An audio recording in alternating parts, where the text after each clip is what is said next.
Your all-safe wall attachment kit will come with 2 large eye screws, 2 red Hilti wall anchors, and 2 section latches.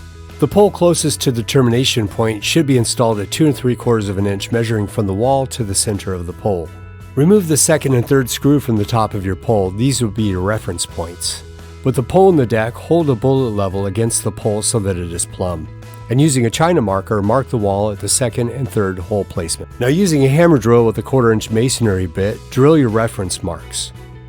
You should drill at a slight 3-degree angle. This will make your anchor stronger.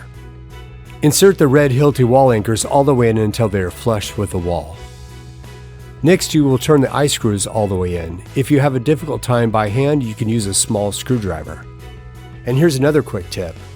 You can unscrew the eye back out up to a 1/2 inch if you need to make adjustments on a fence that's too tight. Using your bolt level, check to make sure that the 2 eye screws are plumb. Turning one in or out will keep the tension even between the 2 anchor points.